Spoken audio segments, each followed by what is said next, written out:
श्राद्ध पक्ष में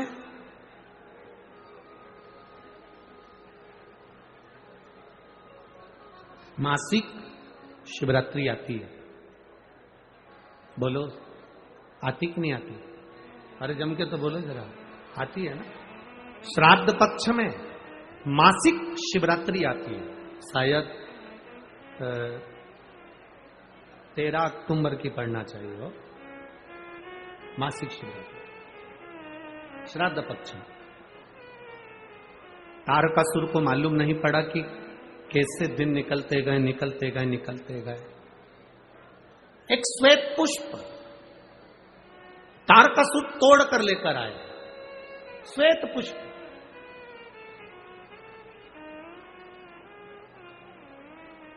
तारकासुर को नहीं मालूम था कि श्राद्ध पक्ष में शिवरात्रि आती है और शिवरात्रि के दिन आज तारकासुर श्वेत पुष्प देवादिदेव महादेव को समर्पित कर रहा है।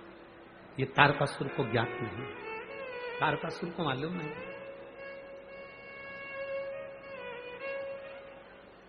पहले तो लोग केवल एक शिवरात्रि को जानते थे भाई, बोलो सही है कि गलत? केवल एक शिवरात्रि माघ महीने की जानते थे कि महाशिवरात्रि होती है। शिव महापुराण की कथा धीरे धीरे सुनते सुनते सुनते सुनते शिवरात्रि के महत्व को लोग जान गए। एक शिवरात्रि के एक पुष्प का वर्णन क्या कहता है हमारा शास्त्र, शिवरात्रि का एक लोटा जल क्या वर्णन करता है हमारा शिव महापुराण। एक पुष्प का क्या आनंद है।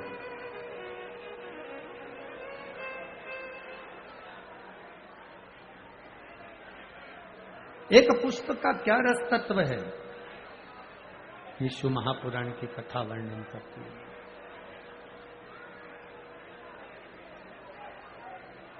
भगवान देवादिदेव महादेव की कथा।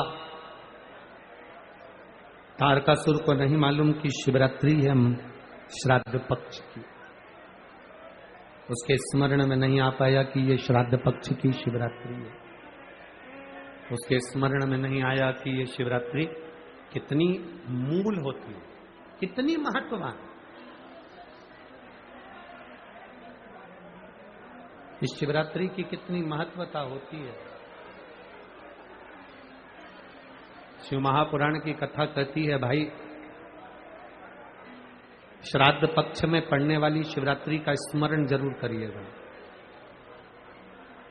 किसी नारी को अगर 32 साल भी शादी को हो गए हों और संतान नहीं हो रही, 30-33 साल हो गए, 32 साल हो गए, 28 साल हो गए, 15 साल हो गए, 20 साल हो गए और संतान का सुख नहीं, तो श्राद्ध पक्ष की शिवरात्रि की बड़ी महत्वता है, बड़ी महत्वता।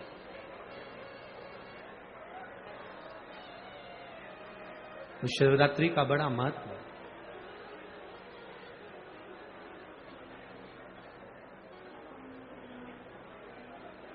तारकासुर जान नहीं पाए कि आज श्राद्ध पक्ष की शिवरात्रि है। केवल एक श्वेत पुष्प, केवल एक सफेद फूल तारकासुर ने लेकर आए और बाबा देवादिदेव महादेव का जो स्वरूप था, भगवान शंकर का जो स्वरूप था, उस स्वरूप पर देवादिदेव महादेव ने शिव जी के चरणों में एक पुष्प समर्पित कर दिया। एक सफेद पुष्प, एक श्वेत पुष्प देवादिदेव महादेव को समर्पित कर दिया, भगवान शंकर को समर्पित किया।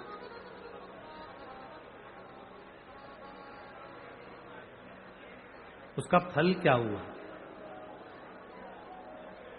आप लोग भी निवेदन है, प्रयास करना, पहले देख लेना। शायद हमारे हिसाब से तो 13 अक्टूबर को शिवरात्रि होना चाहिए, और भी आपके यहाँ के विद्वज्जन पंडित जन से पूछ लेना, नहीं तो पंचांग में या कैलेंडर में देख लेना कि अक्टूबर की श्राद्ध पक्ष की शिवरात्रि कब की है। जितने लोग आस्था चैनल पर सुन रहे हैं, जितने लोग फेसबुक यूट्यूब पर सुन रहे हैं, जितने लोग इस कथा पंडाल में जो दिल लगाकर और ध्यान लगाकर सुन रहे हैं, आप लोगों से निवेदन, प्रयास करना, एक सफेद पुष्प, एक श्वेत पुष्प, बाबा देवादिदेव महादेव को 13 अक्टूबर को अगर शिवरात्रि है तो श्राद्ध पक्ष की शिवरात्रि के दिन बाबा देवादिदेव महादेव को एक सफेद पुष्प समर्पित कर देने पर अपने मन की कामना कर कर बाबा देवादिदेव महादेव 3 महीने वो कामना पूर्ण करता है। और जिसके यहां पर विद्वत जन ब्राह्मण जन ने कहा हो कि पितृदोष ज्यादा है या घर में शुभ कार्य नहीं हो रहा या तकलीफें ज्यादा हो रही हैं, कोई बड़ी बीमारी ने अगर घेर लिया है, कोई बड़ी तकलीफ सामने आ गई हो, तो उनको भी निवेदन करूंगा कि प्रयास करना कि एक सफेद पुष्प अपने हाथ से बाबा देवादिदेव महादेव को समर्पित करना।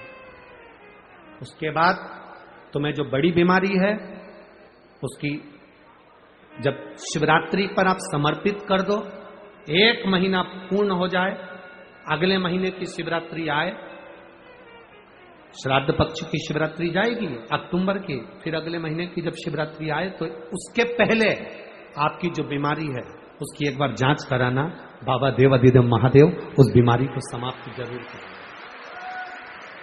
श्वेत पुष्प,